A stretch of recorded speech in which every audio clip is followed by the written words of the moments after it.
Okey, Assalamualaikum warahmatullahi wabarakatuh. Bertemu kembali dengan saya punya page ataupun saya punya channel YouTube Ju Motorsport, ataupun saya punya TikTok pun Ju Motorsport. Korang boleh follow dekat saya punya page Ju Motorsport, dekat saya punya TikTok Ju Motorsport, ataupun dekat saya punya YouTube channel pun sama juga Ju Motorsport. Tak lain tak bukan, saya hadir hanya untuk kongsikan pasal masalah berkenaan kereta sahaja, kenderaan sahaja. Kereta-kereta yang bermasalah saya kongsikan dekat korang semua. Di sini ada sebiji kereta BRV. Owner baru ambil kereta ni baru 2 tahun. Dengar kata 2 tahun baru pakai kereta ni.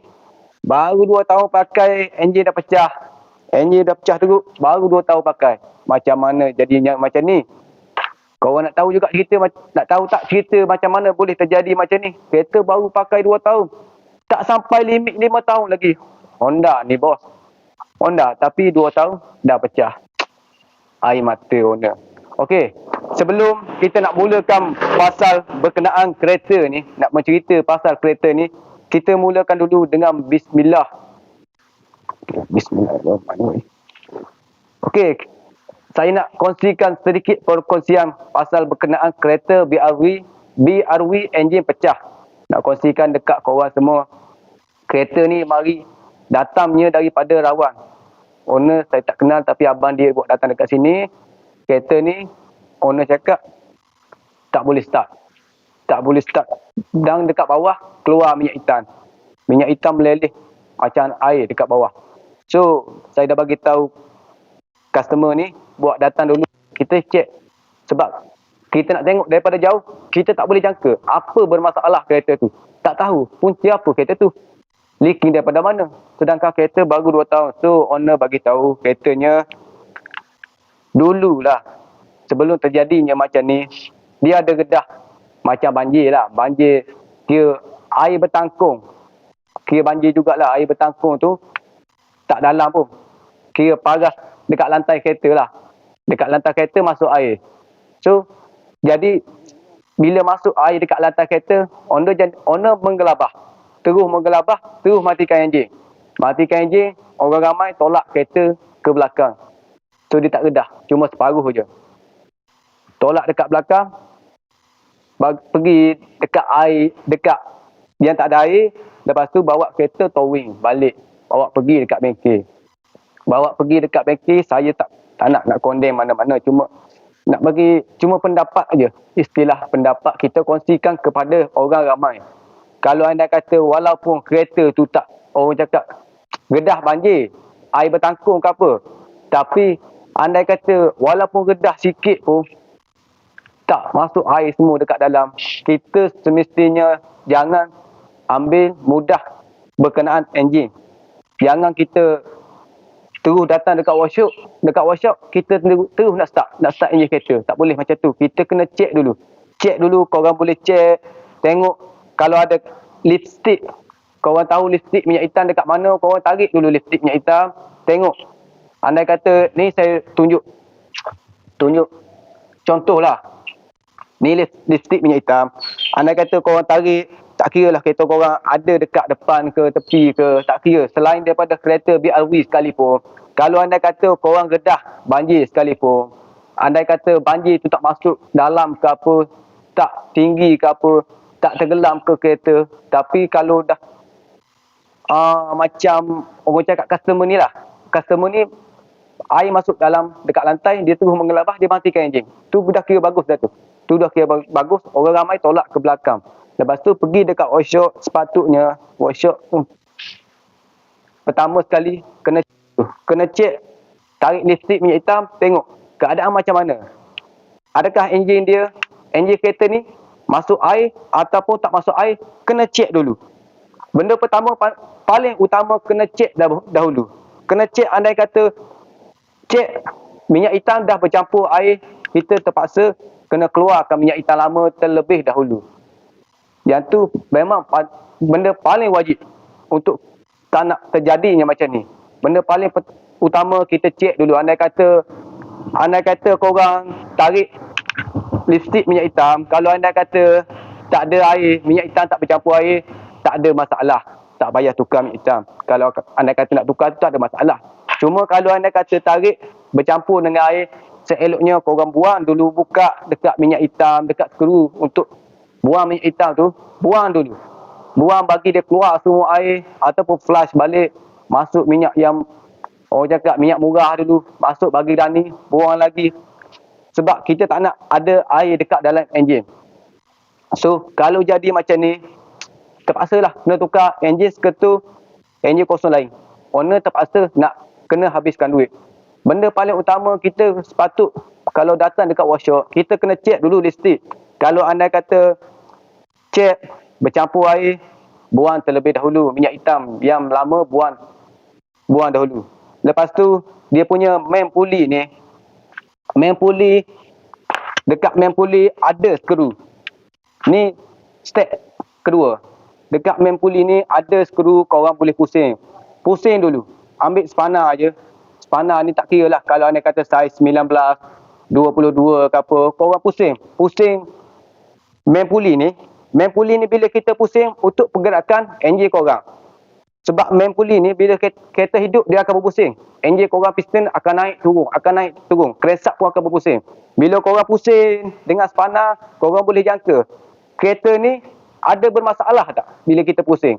Kalau anda kata pusing tu tak ada sangkut mana-mana, tak sangkut, so rasa enjin ni tak ada sangkut, piston tak sangkut apa-apa, crankshaft pusing elok, bolehlah untuk kita start balik kereta ni, masuk minyak hitam baru, lepas tu start enjin.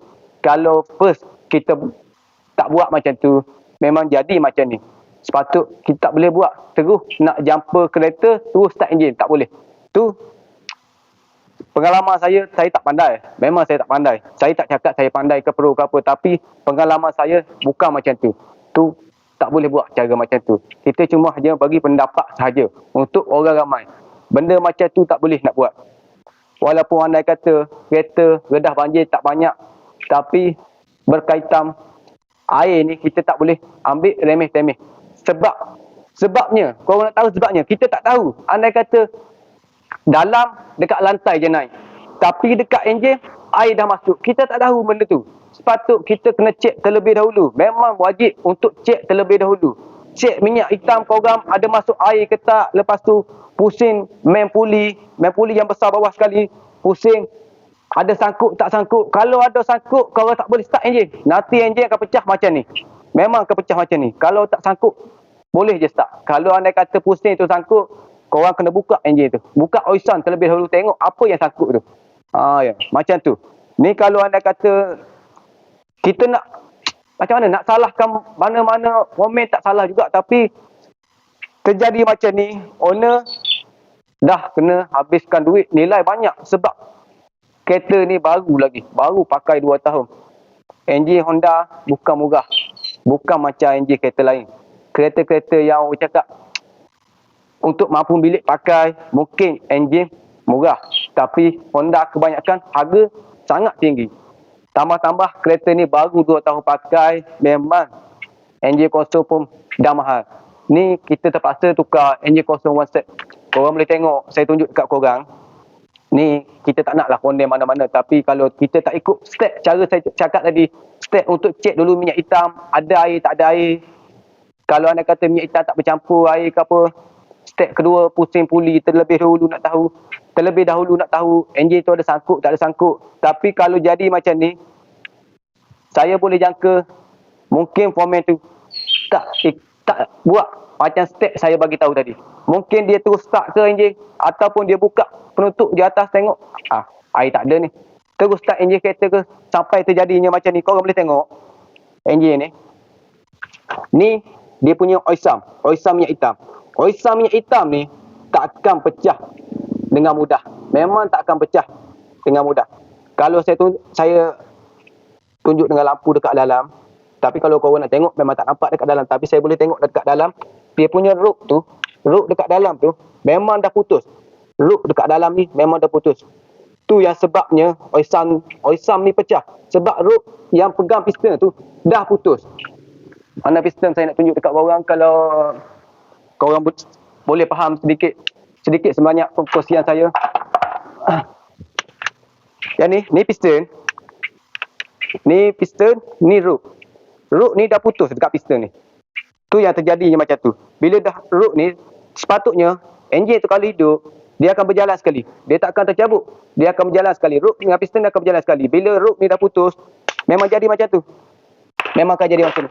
Memang akan jadi macam ni. Oisan pecah. Dalam tu semua habuk besi. Habuk besi pun penuh tu. Kat dalam. Enjin ni boleh buang je. Tak boleh pakai dah. Dalam semua.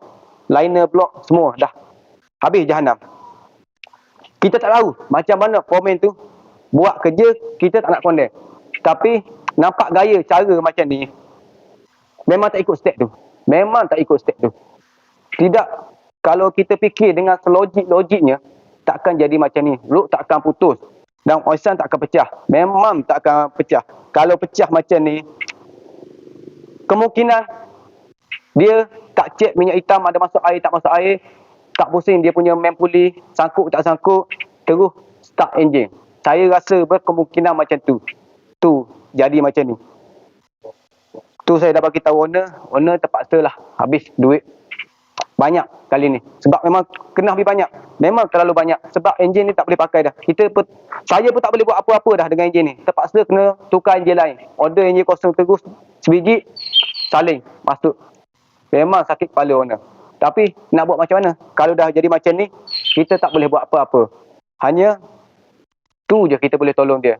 Tapi hal dia dengan package dia pergi tu, dia punya cerita lah. Nanti dia pandai-pandai dah dia settle.